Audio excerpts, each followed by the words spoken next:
सावधान। नमो अरिहंताणं नमो सिद्धाणं नमो आयरीयाणं नमो वज्रायाणं नमो लोये सव्यसाहूनं। स्वपर भाव विभाव का ज्ञाता सम्यक ज्ञान, ऐसे सम्यक ज्ञान को नमो चित्त धर ध्यान।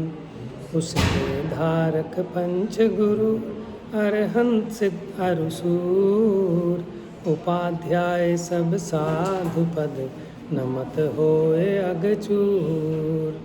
नमो वीर जिन जगत गुरु गणधर गौतम धीर, जिन दर्शाए तत्व सब स्वपर भाव युत वीर। सप्त तत्व में जीव ही सुख दुख वेदन हार, और तत्व जड़ भाव है ज्ञान सहित जिय सार। जीव भाव त्रेपन कहे पंच भाव सामान, उनका वर्णन करत ये दीप श्रुत जान।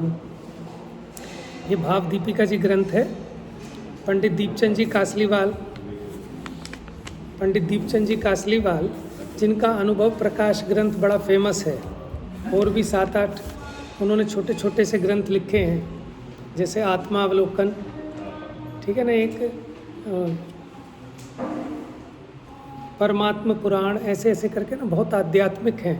और अध्यात्म में भी आप ये सोचो, वो कर्णन योग को भी माफ़ करते हैं इतने, मतलब कर्णन योग में भी कैसे कैसे द्रव्य गुण पर्याय और उसमें कैसे कैसे उसकी कलाएं, ऐसा बहुत सूक्ष्म वर्णन इन्होंने किया पंडित दीपचंद जी कासलीवाल ने। और यहाँ जो इस ग्रंथ में बात कह रहे हैं वो उनकी अपनी कोई बात नहीं है, सर्वज्ञ भगवान की वाणी में जैसी आई, गणधर देवों के द्वारा आचार्य परंपरा से जैसी उनको प्राप्त हुई, तो उन्होंने बड़े बड़े ग्रंथों का स्वाध्याय करके उसको आत्मसात करके अब उसका भाव इसमें परोस दिया। तो इसमें 5 भावों की चर्चा है। कितने भावों की? किसके हैं वो 5 भाव? जीव के, ठीक है ना, जीव के स्वतत्व हैं। अभी तो गड़बड़ क्या होती है कि अपनी पहचान करने के लिए अभी तो हमें शरीर को अपने में मिला लेते हैं, ठीक है ना। शरीर का भाव न्यारा है, चेतन का भाव न्यारा है, लेकिन शरीर के भाव से चेतन के भाव को न्यारा पहचानेंगे कैसे? जब तक हमें उसके भावों की जानकारी नहीं होगी, उसके लक्षणों की, आवाज़ आ रही है आपको लास्ट में? उसके लक्षणों की जानकारी नहीं होगी तो हम भेद कैसे करेंगे? क्योंकि लक्षणों के आधार पर किन्हीं 2 मिली हुई वस्तुओं में भेद जाना जाता है। पहले जानते हैं फिर उसको अलग कर पाते हैं। अगर जानते ही ना हो तो फिर उसको अलग कैसे करेंगे? तो इसलिए भी जीव है क्या, ठीक है, उसको समझाने के लिए उमा स्वामी आचार्य देव ने दूसरे अध्याय का पहला सूत्र कहा, औपशमिक छायिको भावो मिश्रश्च जीवस्य स्वतत्व मोदैक पारिणामिको उच्च। ये 5 भाव ये जीव के स्वतत्व कहे, क्या कहा इसको? स्वतत्व कहेंगे। लेकिन अध्यात्म में तो हम औपशमिक छायिक, औदैहिक छायोपशमिक, इन चारों भावों को भी परतत्व कह देते हैं, ठीक है ना। लेकिन वहाँ तक अभी पहुँचेंगे धीरे धीरे, क्योंकि पहले नंबर पे कह दोगे तो फिर जीव की पहचान कैसे कराओगे? मैंने हमने पहले नंबर पे बता दिया कि देखो ये चींटी जो है ना, ये जीव नहीं है। चींटी का आत्मा जीव होता है, और आत्मा तो मरता ही नहीं है। तो फिर चींटी को मार भी दिया तो हमें कोई हिंसा तो होएगी नहीं। क्यों? छोटा बच्चा है, पहले भाग में पढ़ता है पाठशाला में, हमने उसे बता दिया कि चींटी बेटा जीव नहीं है तो पुद्गल है, क्योंकि जीव तो मर ही नहीं सकता, जीव तो आत्मा है। तो वो चप्पल उठाएगा, मार देगा, और क्या कहेगा कि मैंने तो जीव को मारा ही नहीं है, तो वैसे ही पुद्गल है। क्यों? तो हमें ये भी सोचने की आवश्यकता है कि वो बच्चा कितना बड़ा है, उसकी बुद्धि का लेवल कितना है, कितना उसको समझाएं, हैं? अब आप समझना, अभी पहले नंबर पे हम ये बात नहीं कहेंगे, पहले तो यही पढ़ाना पड़ेगा, बेटे जो चींटी है जीव है, ये मच्छर जीव है, इसको मारते नहीं है, ये कीड़े मकोड़े, ये वनस्पति, ये पत्ता है, जीव है। बात समझ रहे हैं? ऐसा क्यों कह रहे हैं? इसका एक प्रयोजन है कि अभी जीव माने ये जो पर पदार्थ हैं, पुद्गल है, टेबल आदि, ये निर्जीव हैं, स्कूल में भी पढ़ाते हैं बच्चों को, एक चैप्टर होता है सजीव और निर्जीव, लिविंग थिंग्स और नॉन लिविंग थिंग्स, कि जो ग्रो करती हैं वो लिविंग है, जो ग्रो नहीं करती वो नॉन लिविंग है, जो ब्रीथिंग करती हैं वो लिविंग है, जो ब्रीथ नहीं करती, सांस नहीं लेती, वो नॉन लिविंग है ना। इस तरह से समझाया जाता है। तो प्रथम ये समझना बहुत सरल है। पहले इतना समझे तो इतने अनंत संसार से पिंड छूट गया, है ना। अब कहाँ जीव को ढूंढेगा ये? अब मुझे मेरा जीव ढूंढना है, कहीं तिजोरी में तो मिलेगा नहीं, पार्श्वनाथ भगवान की टोक पे भी नहीं मिलेगा, कहाँ मिलेगा? यहाँ इस शरीर में ही मिलेगा, शरीर में ही मिलेगा, लेकिन शरीर नहीं है। अब शरीर के बाहर की खोज तो आपकी बंद हो गई। फिर क्या आप जहाँ ढूंढ रहे थे, मान लो सुई खो गई, ठीक है, हमारा कोई वो सिक्का गिर गया 10 रुपये का, अब हम उसे ढूंढ रहे हैं बाहर। वो अम्मा जी कहती है ना, वहाँ क्यों ढूंढ रहे हो? कि वहाँ बहुत अंधेरा है, यहाँ हेडलाइट वो लाइट लगी हुई है, तो यहाँ ढूंढ रही हूँ रोशनी में, क्योंकि किसी ने कहा अम्मा अंधेरे में क्या मिलेगा, रोशनी में ढूंढ, तो मैं यहाँ के ढूंढने लगी। तो ऐसी गड़बड़ हम कर रहे हैं। कहाँ ढूंढ रहे हैं? ठीक है, मंदिर में ढूंढ रहे हैं, तीर्थ स्थानों पे ढूंढ रहे हैं, कहाँ ढूंढ रहे हैं, लेकिन कहाँ मिलेगा वो? कि जिसको तू ढूंढ रहा बंदे, वो मालिक तेरे अंदर है, तेरे ही पास है। तो बाहर की खोज बंद हो गई। ये भी प्रयोजन था व्यवहार ने इसे समझाने का, है कि मनुष्य जीव है, त्रियंच जीव है।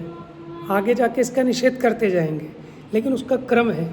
नाव में कब बैठना और कब उतरना, ये भी सावधानी रखनी। बीच मझधार में उतर गए तो डूब जाओगे, है ना। तो अब जब सीढ़ियाँ चढ़ते हैं तो पिछली सीढ़ी को कब छोड़ना? जब आगे वाली पर पैर जम जाए। आगे वाली पे पैर जमा नहीं और नीचे वाली को छोड़ दिया तो क्या होगा? बात समझ में आ गई? तो आगे की अपेक्षा समझी नहीं, और पीछे वाले को हमने कह दिया तो अभूतार्थ है, ये तो झूठा है। वो कहे ना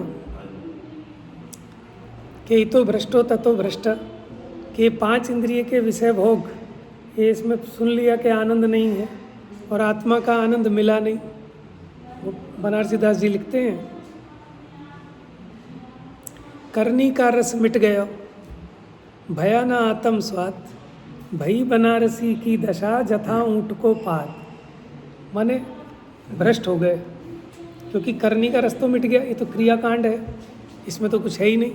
अब करनी का रस तो रहा नहीं, कि ये तो क्या है, तो पुद्गल की क्रिया है, जड़ की क्रिया, आश्रव है, इसमें तो बंद होता है जीव को। ये सुख की कारण नहीं है। ये स्वाध्याय, पूजा पाठ, संयम, व्रत, उपवास है, ये क्या है? ये तो बंद है, आत्मा को आकुलता का कारण है, दुख का कारण है। तो करनी का रस तो मिट गया, भया ना आत्म स्वाद, आत्मा का स्वाद आया नहीं। तो बनारसी दास जी लिखते हैं कि मेरी कैसी दशा हो गई, यथा ऊँट को पाद। ऊँट के पैर देखे हैं आपने? कहाँ पड़ते हैं? यहाँ रखेगा वहाँ पड़ेंगे। जैसे गुथा हुआ आटा होता है ना, आटा समझ लो, उसके पैर ऐसे हैं, कैसे पड़ते हैं वो। तो ऐसी हालत होगी, जैसे कहते हैं ना बेपैंदी के लोटे, ठीक है, ऊट पटांग, ऐसी दशा होगी। बनारसी दास जी खुद लिख रहे हैं, जब उनको पंडित रूपचंद जी ने गुणस्थान पढ़ाए तब उनको सही भाव भासना हो। ओहो, वो तो गड़बड़ हो गई था मामला उनका। यद्यपि जो उन्होंने समय सार नाटक लिखा उसमें कोई गलती नहीं है। क्यों नहीं है? क्योंकि वो तो कलश टीका के आधार से लिखा है, उसमें अपना थोड़ी ना कुछ है। वो तो जो समय सार कलश की टीका है उसके आधार से उन्होंने लिखा है, इसलिए वो तो ठीक है, प्रॉपर है। बाद में उन्होंने, लेकिन उनके अभिप्राय में तो दोष रहा ना। देखो कितने बड़े बड़े ग्रंथ भी लिख दें, लेकिन अगर अभिप्राय का दोष नहीं मिटे तो फिर आनंद नहीं है। धर्म कहाँ से प्रकट होगा? हाँ, तभी तो वो समय सार के रसिया हो गए थे। और वो जो अर्ध कथानक लिखा उन्होंने, उसमें लिखते हैं,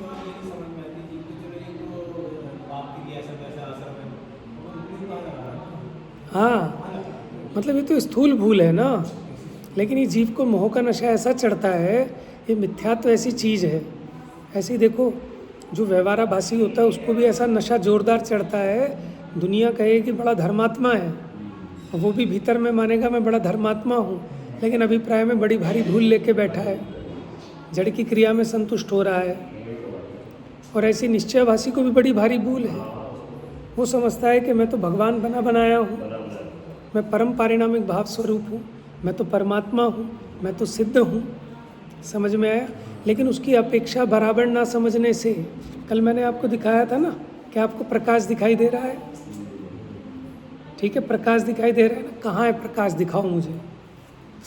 कि प्रकाश दिखाई दे रहा है, ये उपलक्षण से कहते हैं, लेकिन उसके देखने की रीति है कि मुझे आप दिखाई दे रहे हो, मुझे ये टेबल्स दिखाई दे रही हैं, मुझे ये चौकी दिखाई दे रही है, तो इससे प्रतीति हो गई कि प्रकाश में दिखाई दे रही है। प्रकाश नहीं होता तो कैसे दिखाई देती है ना। हम अपने बच्चे को भेजते, बेटा देख के आओ ज़रा, हमारी तो लाइट चली गई, बराबर वालों की लाइट आ रही है क्या?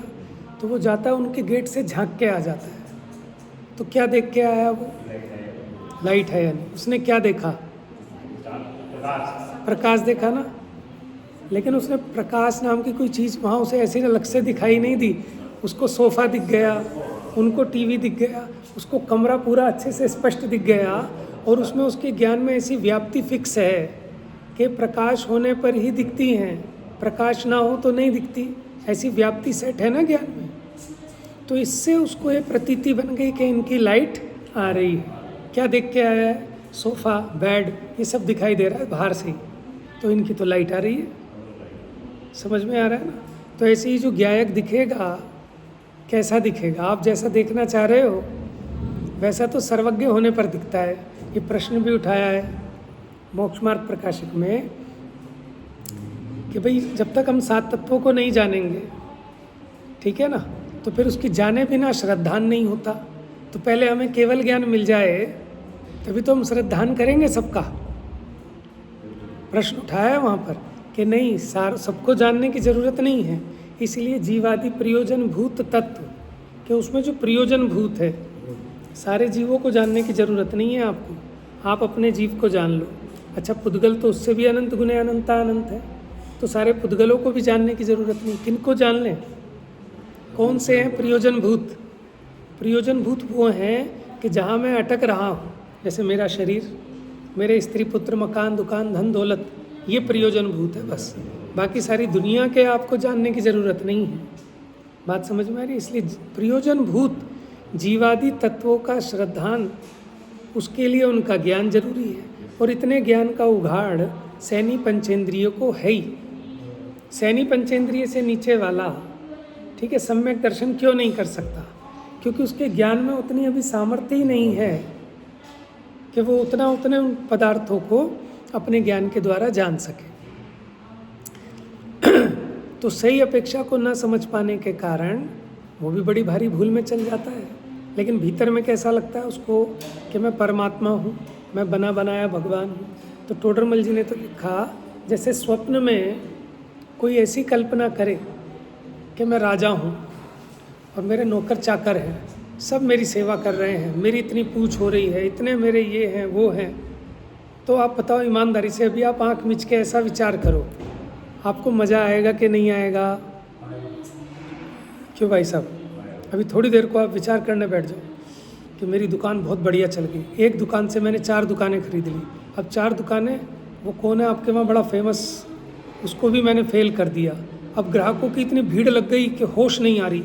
अब मैंने 10-20 नौकर रख लिए, 2 सीए रखे हैं मैंने, ठीक है। अब आप ऐसी कल्पना करते जाओ। अब नोटों के बंडल आ रहे हैं, लड़के को कह रहा हूँ तू सब काम छोड़, बस तू इनको गिन। मशीन भी ले आया नोट गिनने की। अब बोरे में भर भर के घर में रखने की भी जगह नहीं है। समझ में क्या आ रहा है? आनंद आएगा कि नहीं आएगा बताओ? अब आप ये निर्णय कैसे करोगे कि ये आनंद जो है कि कल्पना का आनंद है कि वास्तविक आनंद है? यहाँ तो भूताविष्ट और ध्यानाविष्ट पुरुष का उदाहरण दिया समयसार जी में कि वो भैंसे का ध्यान करता है कि मैं एक भैंसा हूँ, बड़े बड़े सींगों वाला, गुफा में घुस गया और भैंसे का ध्यान कर रहा है। अब वो क्या सोचता है कि मैं बढ़ता जा रहा हूँ, मैं बढ़ता जा रहा हूँ, मैं बढ़ता जा रहा हूँ, और मेरे सींग यहाँ अटक गए दोनों कोनों पे। अब वो चिल्लाता है ज़ोर से। क्यों भाई साहब? ऐसा ही होता है। तो टोडरमल जी ने लिखा, जैसे कोई अपने को स्वप्न में राजा माने, ऐसे ही अपने को सिद्ध समान मान लेता है। समझ में आया? और तत्संबंधी आप जैसा विचार करोगे उस विचार में तन्मयता होने से वैसा आनंद भी लगेगा। बात समझ में आ रही है? जैसे दूध में घी है कि नहीं है ना, तो फिर उसी को लगा लो रोटी पे, उसी को डाल लो आप दाल में, क्यों? करना पड़ेगा। आप समझ रहे हो बात को? तो फिर घी है, आपने ही तो कहा था घी है, आप झूठ बोल रहे थे क्या? क्यों आप झूठ बोल रहे हो कि दूध में घी है? बताओ सही आप। बोल रहे थे, उसका प्रसाद करना पड़ेगा ऐसे ऐसे जैसे करना। अब ये बात तो सबको समझ में आती है, लेकिन जब आचार्य देव कहते हैं कि मैं भगवान हूँ, जैसे सिद्धों में, ठीक है, वो निरंजन है, निराकार है, निराग है, निशल्य है, निर्दंड है, 8 गुणों से अलंकृत है, ऐसे ये भव में लीन संसारी जीव भी वैसे ही बराबर सिद्ध है। तो क्या झूठ कह रहे हैं? सही कह रहे हैं, पर उस लेकिन वो है ना, दूध गुड़ पीता हुआ भी, जैसे सांप विष को नहीं छोड़ता, ऐसे ही अभव्य जीव सदशास्त्र को पढ़ता हुआ भी अपने मिथ्यात्व को नहीं छोड़ता, अपने मिथ्यात्व का ही पोषण करता है। शास्त्र सही पढ़ा रहे हैं, लेकिन उसका आशय, उसकी सही अपेक्षा को ना समझ पाने के कारण ये अपने मिथ्यात्व को ही पुष्ट करता है। कहता आज मज़ा आ गया। क्यों मज़ा आ गया? क्यों मज़ा आ गया? कि मज़ा इसलिए आ गया, अब तक तो ये टेंशन थी कि एक पंडित समझाते थे कि परिग्रह भैया छोड़ो, भर के नरक चले जाओगे। आज आपने अच्छा बता दिया कि परिग्रह को तो मैंने ग्रहण किया ही नहीं है, ये तो भिन्न है। जहाँ देह अपनी नहीं तहाँ ना अपना कोई, घर संपत्ति पर प्रकट ये, पर है परिजन लोए। तो मुझे करना क्या है? कि कुछ नहीं करना, मैं तो अकर्ता ही हूँ, जानता ही हूँ और कुछ करता ही नहीं हूँ। तो उसको तो अपने मतलब की गोली मिल गई जैसी उसको चाहिए थी। आचार्य देव का ये आशय थे का, ये अभिप्राय था क्या, ये कहने का कि इस दूध में ही घी है।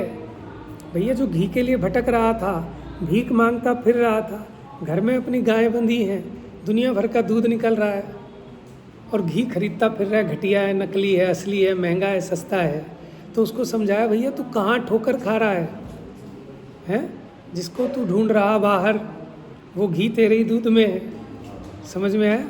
क्यों जाता गिरनार, क्यों जाता काशी, तेरे ही दूध में पड़ा है बढ़िया से बढ़िया घी।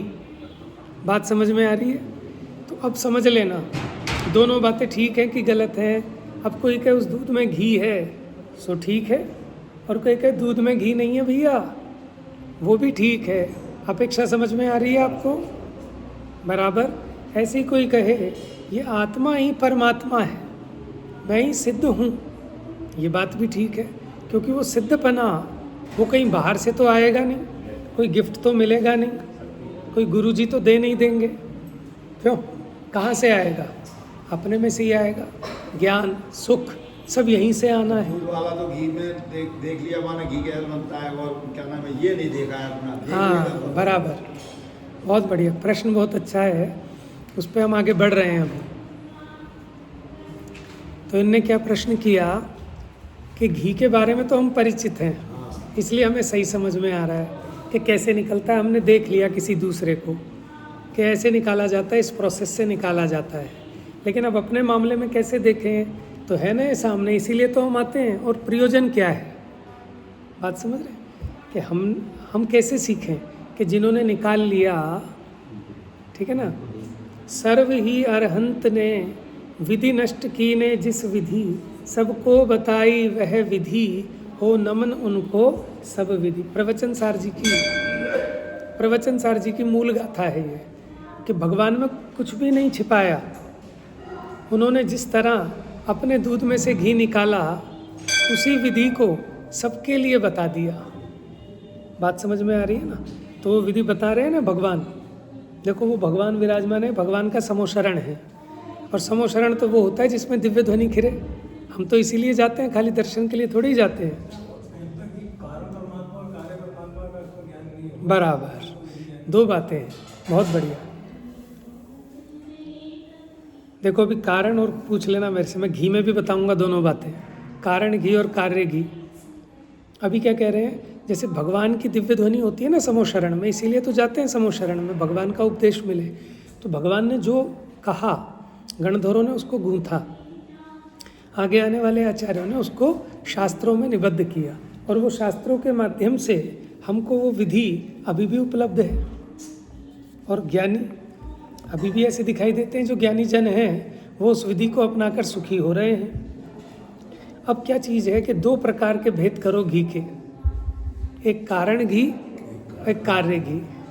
इसकी चर्चा नियमसार जी में आई, कारण परमात्मा और कार्य परमात्मा, कारण नियमसार, कार्य नियमसार। तो क्या है कारण? कि जो घी निकलेगा, घी का कारण कहाँ है? घी कहाँ से? मटके में से निकलेगा। कहाँ से निकलेगा?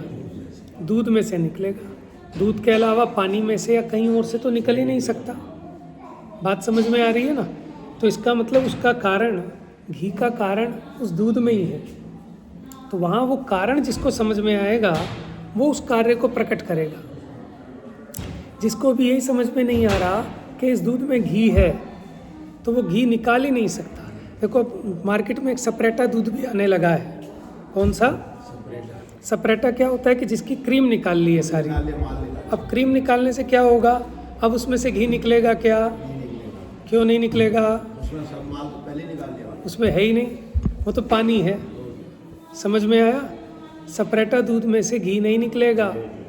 किस में से निकलेगा? जिसमें है उसमें से निकलेगा। इसी को कहते हैं कि प्राप्त की ही प्राप्ति होती है। मैंने कल शाम को एक उदाहरण दिया था ना, एक छोटी सी बच्ची बैठी है, ठीक है। अब वो जो एक बहुत बड़ा इंजीनियर निकलेगा, वो कहाँ से निकलेगा? उसी बालिका में से, छोटी सी बच्ची में से निकलेगा। जो बड़ी बड़ी गूगल कंपनी का CEO बनेगा, वो उसी में छिपा हुआ है, कहीं बाहर से नहीं आएगा, किताबों में से नहीं आ जाएगा, स्कूल से नहीं आ जाएगा, कॉलेज से नहीं आएगा, IIT से नहीं आएगा। कहाँ से आएगा? जहाँ है वहाँ से आएगा। तो वो उसकी योग्यता, वो शक्ति, उसका वो कारण उसी वस्तु में मौजूद है। तो अब तुम घी के लिए निश्चिंत हो जाओ, इधर उधर मत भटको कि तुम्हारे ही पास घी है। अब उसकी विधि है घी को प्राप्त करने की। अब इतना तो पता लग गया, आपकी अनंत आकुलता मिट गई, माने मिथ्यात्व मिट गया। अगर आपको कारण की समझ आ गई कि कारण यही है, सुख यहीं से आएगा। देखो 5 इंद्रिय के विषयों में से नहीं आने वाला सुख, सुख यहीं से आने वाला है। इतना जिसको समझ में आ गया, भले ही अभी निकला नहीं, लेकिन ये समझ आ गई, तो उल्टी समझ मिट गई। उल्टी समझ के कारण क्या पुरुषार्थ चल रहा था कि 5 इंद्रिय के विषयों को कैसे जुटाऊं, उससे मैं सुखी हो जाऊंगा। अब ये मिथ्या भ्रांति जो अनादि की बैठी है जीव को, ये कौन सा मिथ्यात्व है कि 5 इंद्रिय के विषयों में से सुख आता है? ये कौन सी मिथ्यात्व? 2 तरह का मिथ्यात्व होता है ना, कौन कौन सा? हाँ, तो ये कौन सा मिथ्यात्व है बताओ? 5 इंद्रिय के विषयों में से सुख आएगा। आप कॉन्फिडेंस से बोलो ना, घबरा क्यों रहे हो? बताओ विज्ञानम, अग्रहित है कि ग्रहित है मिथ्यात्व?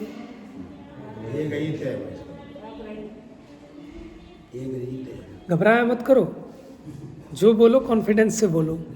आपके पास तर्क होना चाहिए ना। देखो संशय वाले की स्थिति बहुत खराब है। अग्रहित है, क्यों अग्रहित? क्या होता है? क्या होता है अग्रहित? से तो चला रहा था गई तो जी, जो किसी ने सिखाया नहीं, बिना सिखाए अनादि से ही जीव को है। और जो किसी को देखकर सीखा है, किसी का अनुकरण करके, किसी का उपदेश सुनकर, वो ग्रहित मिथ्यात्व। समझ में आया?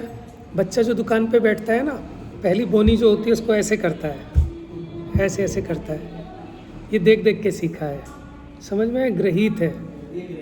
और जो बच्चा कहता है ना मेरे पापा का स्कूटर है, हट जाओ इस पे से, हटो इस पे से, ये अग्रहित है। ये जीव को अनादि का है, ये मेरा है। पर पदार्थ में ये मेरे पने की जो कल्पना है, उसे किसी ने, पापा ने नहीं सिखाया, बेटा मेरा स्कूटर है, इस पे किसी को बैठने नहीं देना। माने उसे जो जितने संयोग मिले, ठीक है ना, पैदा होते से ही माँ का दूध पी लेता है बच्चा, किसने सिखाया उसे? ये अनादि से ही है। ये तो एग्जाम्पल दिया। ऐसी चीज जीव को 5 इंद्रिय के विषयों में से सुख आएगा, ये किसी ने सिखाया नहीं। बिना सिखाए सभी जीवों को अनादि से अग्रहित मिथ्यात्व। तो अब जब ये जीव को समझ में आए कि मेरे सुख का कारण तो मेरे ही पास है, जितने भी आज तक जिन्होंने सुख प्राप्त किया उन्होंने सब छोड़ दिया ना, जिनको त्यागे तुम तुच्छ जान, जो इन्होंने छोड़ा, अच्छा जान के छोड़ा कि ये तो कुछ है ही नहीं इसमें, असार है, निसार है, ऐसा जानकर छोड़ा। ये बताओ, असार जान के छोड़ा। तो वो ज़्यादा समझदार हैं कि हम ज़्यादा समझदार हैं? एक गहित होता है, एक गहित होता है, अनादिकाल से जो अब चला है, अग्रहित, वो है। ग्रहण, ग्रहित बना है ग्रहण से। जो इस भव में नया ग्रहण किया वो ग्रहित, और जो नवीन ग्रहण नहीं किया, बिना ग्रहण किए, जीव को अनादि से ही है। जैसे अभी आपकी थोड़ी प्रशंसा करें, आपको खुशी होएगी कि नहीं होएगी? और निंदा करें तो? अभी किसने सिखाया? हमारे डैडी ने सिखाया कि बेटा कोई आपकी निंदा करे तो आप अपसेट हो जाना, ठीक है, दुखी होना। कोई आपकी प्रशंसा करे तो आप हर्षित हो जाना। बताओ किस स्कूल में पढ़ाया, किस मम्मी पापा ने सिखाया? क्यों? ये सब अनादि का है जीव को। लेकिन अभी हम बात कर रहे हैं मिथ्यात्व की। तो ये जो उल्टी भ्रांति है जीव की कि इन 5 इंद्रिय के विषयों में से सुख आता है, पहले तो ये भ्रांति मिटेगी। और ये भ्रांति कब मिटेगी? जब इसको कारण कार्य की सही पहचान हो। जो साइंस है अपना, जो है ना, वीतराग विज्ञान कहते हैं। विज्ञान कहते हैं विशेष ज्ञान को, जो कारण कार्य की मीमांसा को बताता है। हमारे यहाँ ऐसा नहीं है कि वो पोपा बाई का राज, कि कह दिया सो कह दिया। हर एक चीज़ के पीछे तर्क है, विज्ञान है, कारण कार्य का वहाँ पूरा लॉजिक है। तो ये तो सबको समझ में आ रहा है कि घी दूध में से ही निकलेगा, कहीं बाहर से नहीं निकलेगा। ये समझ में क्यों नहीं आ रहा है? ज्ञान और सुख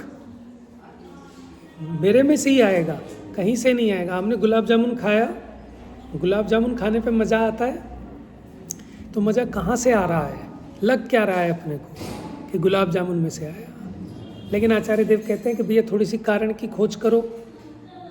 कोई व्यक्ति ऐसा भी होता है जिसे मीठा बिल्कुल जहर लगता है, उसको नमकीन पसंद है। एक घर में 2 बच्चे हैं, एक बच्चा मीठे का शौकीन है, वो नमकीन को छूता नहीं है। मैंने ऐसा बहुत देखा 2 भाइयों में। और एक नमकीन में ही डूबा रहता है, मीठे को छूता नहीं है। समझ में आया? अब उसको रसगुल्ला खिलाओ तो थूके।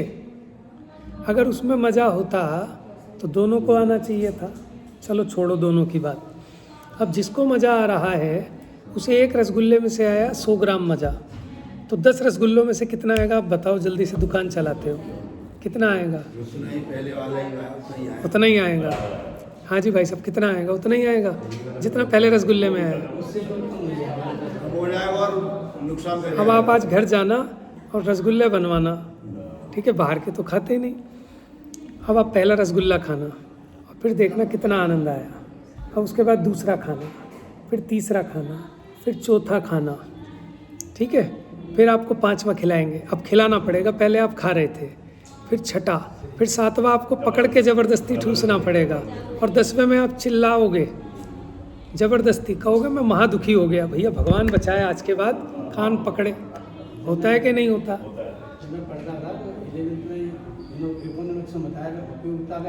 Yes, very good. कॉमर्स पढ़े हो आप? यानी उपयोगिता ह्रास नियम है, यूटिलिटी डिमिनिशिंग, कि उसकी जो उपयोगिता है वो घटती जा रही है। वो कैसा सुख है फिर?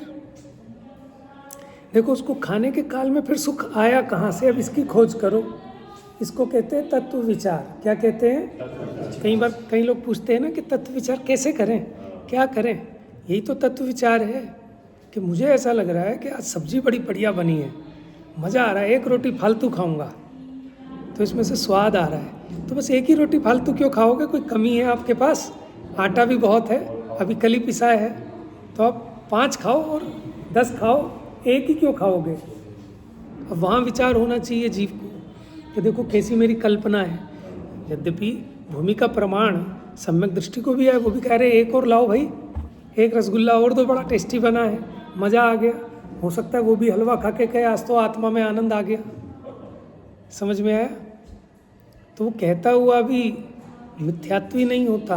और अज्ञानी कदाचित ये कहा मैं तो अनाहारी तत्व हूँ, आहार को मैं तो छूता भी नहीं हूँ, मैं तो ज्ञाता मात्र हूँ, फिर भी उसके बराबर मिथ्यात्व बना रहे।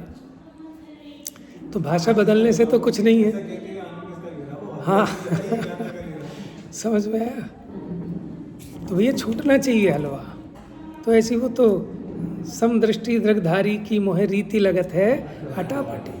बाहर में चल रहा है, रमे अनेक सुरंगनी संग पे, अंतर में उर हटाहटी, के अंदर में वही जानता है। देखो, इसलिए चौथे गुण स्थान वाला कहीं भी हमारा आदर्श नहीं है, वो पूज्य नहीं है।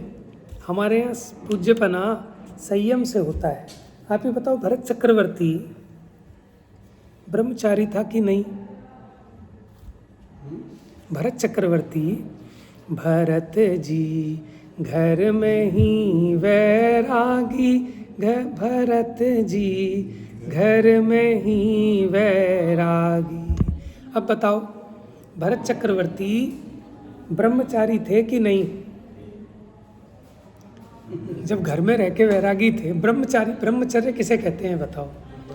ब्रह्म नाम आत्मा का है, और आत्मा में जो चरण करे लीन होए वो ब्रह्मचारी है। तो भरत चक्रवर्ती ब्रह्मचारी थे कि नहीं थे? किसी आगम में लिखा हो तो बताओ मुझे। बड़ी आपत्ति आ जाएगी, इसलिए बाहर में बड़ा विवेक और सावधानी चाहिए। देखो, एक बात और सुनो, ऐसा हो सकता है कदाचित कोई सम्यक दृष्टि, ठीक है ना, बाहर में आपको तीव्र कसाई भी दिखे, ठीक है, हो सकता है, लेकिन उसको आगम सम्यक दृष्टि नहीं मानेगा, क्योंकि बड़ा अनाचार पैदा हो जाएगा। सम्यक तो के चिन्ह बताए, प्रशम, संवेग, आस्तिक्य, अनुकंपा, बस जिसमें दिखे आप उसे सम्यक दृष्टि मान लेना, क्योंकि जो उसकी श्रद्धा का विषय है उसका इवैल्यूएशन, उसका आकलन कोई दूसरा नहीं कर सकता, केवल ही भगवान के सिवाय। समझ में आया? और वो तो इसलिए आचार्यों ने क्या लक्षण बताए सम्यक्त्व के चिन्ह? प्रशम, संवेग, आस्तिक्य, अनुकंपा। अब इसने सीख लिया शास्त्र से। तो बाहर में जैसे बच्चे होते थे ना छोटे छोटे, हम भी छोटे थे, तो हम एक पुलिस की ड्रेस खरीद के लाए थे मामा की शादी में, और उसे पहन के पीपनी बजा के सोचते थे हम पुलिस वाले बन गए। सड़क पे निकले तो चौड़े होके, समझ में आया? और बच्चा वो कहता है मेरे को डॉक्टर का सामान ला के दो, कान में आला लगा के बच्चा पूरा यही फील करता है मैं अब डॉक्टर हो गया। हो गया क्या है? ऐसे ही अज्ञानी जीव क्या करता है, जैसे कोई धान को कूटता है ना, उसमें से चावल निकलता है, तो इसको बाहर से क्या नज़र आया? छिलका तो नज़र आया, तो ये भी छिलका खरीद रहा है 2 रुपये का किलो, 2 रुपये किलो के हिसाब से। अब उसे सुबह से शाम तक कूट रहा है, उसमें से चावल नहीं निकल रहा, ठीक है? उस चार आपने बताया तो उनको खोल देना, अभी खोल देंगे।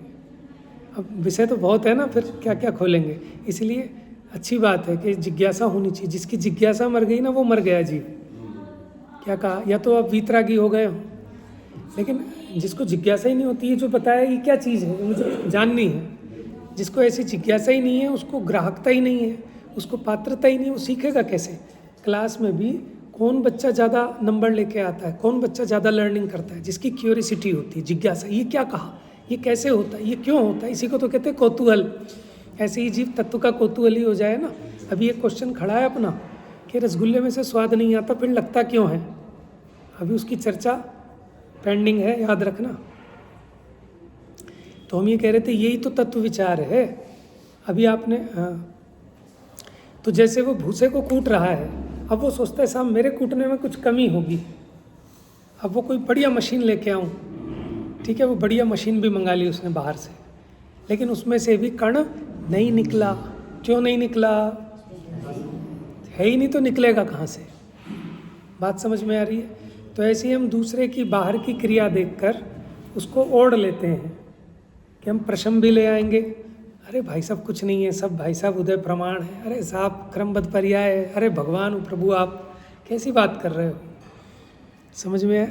देखो, मुंह में राम बगल में छुरी, वो क्या कहते हैं?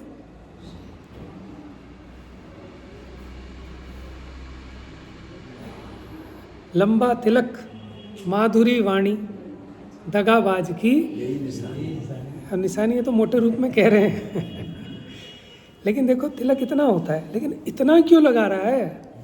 बात समझ रहे हो आप? उसके पीछे कुछ रहस्य छिपा है कि ये सब तो हैं छोटे, मैं हूँ विशेष बड़ा। समझ में आया? मतलब मेरे को ऐसा दिखाई देता है कि ठीक है आप मिले, हमने जय जी, भाई साहब भाई साहब भाई साहब, ठीक है, अति ज़्यादा अति, तो वहाँ डर लग जाता है, बच्चों भैया ये तो बकरा बना रहे हैं हमको। समझ में आया? देखो, अविनियम मूर्ख लक्षणम और अति विनयम धूर्त लक्षणम। भाई मुझे पता है कि मैं किस विनय के योग्य हूँ, और उससे ज़्यादा अगर मेरी विनय कर रहा है तो समझ लो धूर्त है। अभी वो पैर पकड़ के खींच लेगा और गिर जाओगे आप। समझ में आया? एक और कहते हैं ना, क्या है, चीता चोर कमान, नमन नमन में फेर है। नमन नमन, नमन मैंने होता है झुकना, नमन नमन में फेर है, बहुत नमे नादान, दगाबाज दू ना नमे, चीता चोर कमान। समझ में आया? चीता भी झुकता है, नमन करता है, जब अपने शिकार पे झपटता है ना, पहले आप देखो कभी उसकी पोजीशन, पहले झुकता है। लेकिन क्यों झुक रहा है? उसका झुकना उस पर हमला करने के लिए। चोर को आपने देखा हो, झुक झुक के बहुत झुक के। और कमान होती है, तीर कमान वाला कमान है ना, वो कितना झुक जाता है, लेकिन उसका झुकना किस लिए है? तो ये प्रशम संवेग आस्तिक्य अनुकंपा। अब हमने सुन लिया कि सम्यक्त्व का लक्षण है, अब हमने ऊपर से ओढ़ लिए, वकील की ड्रेस पहन ली और सोच रहे हैं कि वकील बन गए। बात समझ रहे हैं? तो उससे काम नहीं होगा। भीतर में वो योग्यता पैदा करें तो फिर वो पहननी पड़ेगी ड्रेस, लेकिन वो ड्रेस पहनने से वकील पना नहीं होता, ड्रेस पहनने से वो पुलिस नहीं बनता। बात समझ में आ रही है? इस प्रकार अपनी भाषा बदल लेने से, क्रिया बदल लेने से, ठीक है, अपने रहन सहन का ढंग, अपना कपड़ा बदल लेने से, ठीक है, काम नहीं होने वाला। ये अलग बात है कि अवलंबन के लिए भूमिका प्रमाण ये चीज़ें समय समय से बदलेंगी, लेकिन इससे धर्म नहीं होता। तो प्रशम संवेग आस्तिक्य अनुकंपा क्या है? प्रशम क्या होता है कि अनंतानुबंधी कषाय के अभाव पूर्वक परिणामों में कषाय की उपशांतता होना, माने कषाय की मंदता, इसको कहते हैं प्रशम। संवेग, धर्म और धर्म के फल में उत्साह, उछाव। जैसे अभी अपने को घर के कामों में उछाव होता है ना, कि मुझे घर पे पेंट कराना है, तो मैं ऐसा पेंट कराऊंगा, मैं ऐसा पेंट कराऊंगी, मैं ऐसा करूंगा, ऐसा डिज़ाइन बनवाऊंगा। कैसा उछाव है? 10 दुकानों पे जाके माथा मारता है, नहीं ऐसे नहीं। एक बार पेंट करा देगा, फिर उसको हटवाएगा, भैया मज़ा नहीं आया, दोबारा करो, कोई बात नहीं, 10,000 का नुकसान होगा, होने दो। तो मैंने वहाँ इसका कितना उछाव है, ऐसा इसको धर्मात्माओं में ऐसा उछाव, इसका नाम है संवेग। आस्तिक्य, भगवान ने जो 7 तत्व बताए,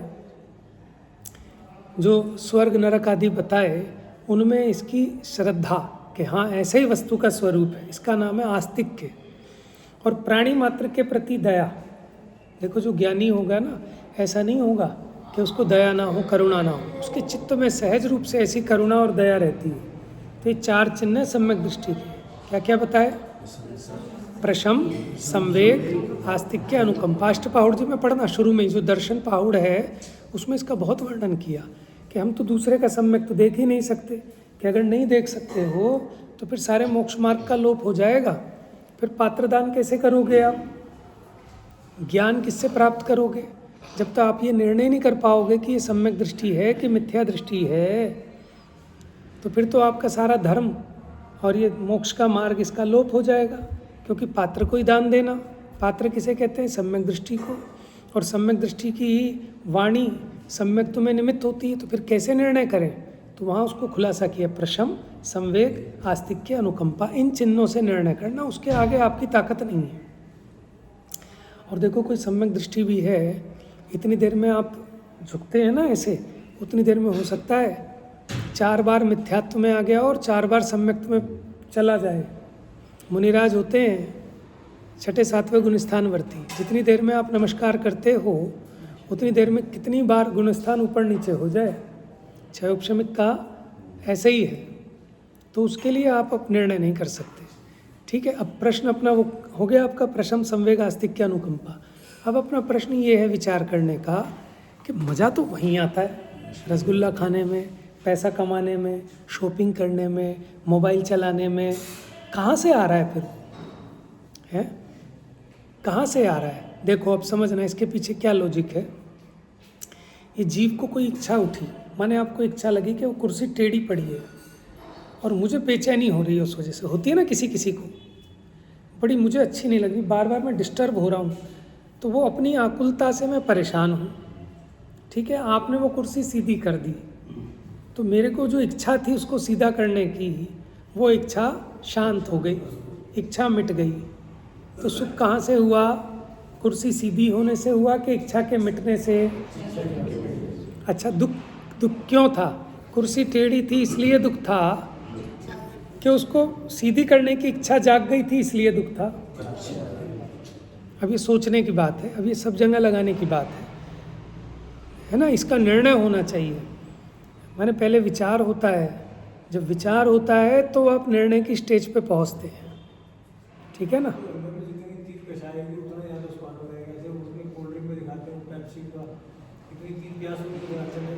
वो तो है ही है, इच्छा और विकल्प एक ही चीज़ अलग अलग है। क्या? देखो विकल्प तो क्या है कि ज्ञान में जो भेद खड़े होते हैं, विकल्प के कई अर्थ हैं। एक विकल्प रागादि रूप इच्छा के लिए भी लिया जाता है, और एक ज्ञेयों के भेद से ज्ञान में भेद खड़े होना, उसको भी विकल्प कहते हैं। सामान्य रूप से विकल्प दो तरह के, एक तो राग वाला विकल्प, माने जो राग उत्पन्न हुआ, इच्छा उत्पन्न हुई, उसको भी विकल्प कहते हैं। लेकिन एक ज्ञान का स्वरूप ही सविकल्पक है। विकल्प मैंने होते हैं ऑप्शन, भेद, क्योंकि ज्ञान घट है, पट है, ऐसा भिन्न भिन्न जानता है, उसको भी विकल्प कहते हैं। सामान्य से आप कह सकते हो, ठीक है ना। इतना ही अंतर है। हाँ, अच्छा, अब क्या होता है कि वो गुलाब जामुन खाने की इच्छा थी, इसलिए अंदर में बेचैन हो रहा था अपनी इच्छा से। दुखी कहाँ से था? अपनी इच्छा से। अब वो रसगुल्ला मिल गया तो अपनी तत्संबंधी इच्छा कुछ क्षण भर के लिए वो शांत हो गई, तो वहाँ सुख का सा एहसास होता है। क्या होता है? सुख का सा एहसास होता है। लेकिन इसको तत्व की पकड़ ना होने से अनादि की ऐसी भ्रांति है, क्या कि वो जो आनंद आया वो रसगुल्ले में से आया। तो इसलिए अब क्या उपाय करता है कि एक नहीं खाऊंगा, 4 खाऊंगा।